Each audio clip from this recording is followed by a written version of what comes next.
नमस्कार मैत्रिणींनो, home flavour bye शुभांगीमध्ये तुम्हा सर्वांचे मनपूर्वक स्वागत आहे. आज आपण बनवणार आहोत लहान लहान बटाट्यांचा फ्राय. तो अगदी सोप्या पद्धतीने आणि तुम्ही खाल्ल्यावर कधीही विसरणार नाही, हे मी तुम्हाला गॅरंटीने सांगते. त्यासाठी छोटे छोटे बटाटे घ्यायचे, ते स्वच्छ धुवून घ्यायचे. कुकरमध्ये मीडियम फ्लेमवर 2 शिट्ट्या घ्यायच्या त्याच्या. त्याला असे फोर्कनी थोडे थोडे दाबून घ्यायचं, असं होल करून घ्यायचे, म्हणजे आतपर्यंत व्यवस्थित शिजतात ते. एकदम पण मऊ नाही करायचे. 2 शिट्ट्या मीडियम फ्लेमवर करून घ्यायच्या. अशा पद्धतीने फोर्कनी त्याला थोडेसे टोचे मारून घ्यायचे.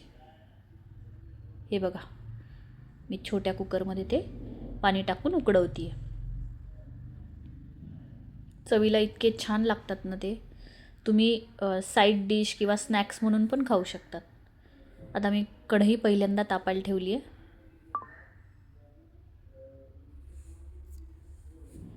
त्याच्यात बडीशोप, धने आणि जिरे हे सगळं मी भाजून घेणार आहे. हे बारीक गॅसवर भाजून घ्यायचं. कढई तापली नव्हती म्हणून गॅस फुल आहे, मग मी बारीक करणार आहे. व्यवस्थित परतून घ्यायचं हे बघा, रंग थोडा चेंज झाला आहे धन्याचा, जिऱ्याचा. आणि मग हे उकडलेले बटाटे मी सोलून घेतलेत. लाल तिखट, हळद, मीठ आणि ह्या सगळ्याची पावडर, धने, जिरे आणि बडीशोप आणि आमचूर पावडर. प्रथम मी एक पॅन तापायला ठेवला आहे गॅसवर. त्या पॅनमध्ये तेल टाकून घ्यायचं, 1 पळी. त्यात आपल्याला छान बटाटे फ्राय करून घ्यायचे आहेत. हे उकडलेले बटाटे त्यात घालून घ्यायचे. गॅस हा फुल ठेवायचा. आता याला बारीक गॅस करायचा नाही, कारण ते थोडे तरी क्रंची झाले पाहिजे ना, त्याच्याशिवाय खायला मजा येत नाही. तुम्ही हे समजा स्नॅक्ससाठी 4-5 वाजता करून मुलांना दिले, किंवा छोट्या ब्रेकला शाळेतल्या मुलांसाठी दिले तरी चालतात. बटाटे उकडून ठेवायचे, सकाळी फक्त फ्राय करायचे. किंवा मग संध्याकाळी जर तुम्ही फक्त राईस करणार असाल तर राईसबरोबर हे बटाटे करायचे. त्यात आता मी ती बनवलेली पावडर 1 चमचा, त्याच्यानंतर हळद चवीनुसार,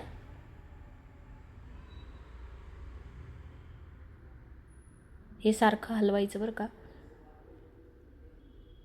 त्यानंतर लाल तिखट चवीनुसार, तुम्हाला हवं तेवढं तिखट आणि मीठ कमी जास्त करू शकता. ती जी आपण धने, जिरे आणि बडीशोपची पावडर बनवली आहे ना, ती खूप छान लागते टाकल्यावर.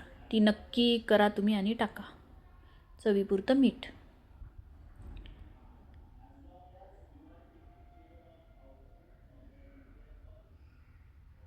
हे छान असे फ्राय करायचे आहेत. आणि शेवटी ही आमचूर पावडर टाकणार आहे मी, 1 चमचा. तुम्ही लिंबू पण टाकू शकता, असं काही नाही की आमचूर पावडरच टाकली पाहिजे. लिंबू टाकला तरीही चालेल. वरचा लेअर असा क्रंची झाला पाहिजे, एवढं फ्राय करा. चवीला तर छानच लागतात. हे बघा, गॅसचा फ्लेम फुल आहे.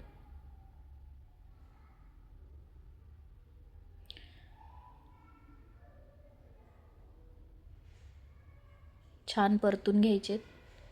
नक्की तुम्ही ट्राय करा आणि मला कमेंटमध्ये सांगा तुम्ही बनवलेले पोटॅटो कसे झाले. तुम्ही मोठे पोटॅटो घेतले तर त्याचे तुकडे करून वापरा. मी हे छोटे घेतलेत, बेबी पोटॅटो फ्राय. तुम्ही मोठे घेतलेत त्याचे 3 ते 4 तुकडे करायचे. हे झालेत आता आपले बनवून रेडी. ते मी आता बाउलमध्ये शिफ्ट करते. तुम्ही बघू शकत असाल, शिजलेले बटाटे पटकन तुटतातही आहे.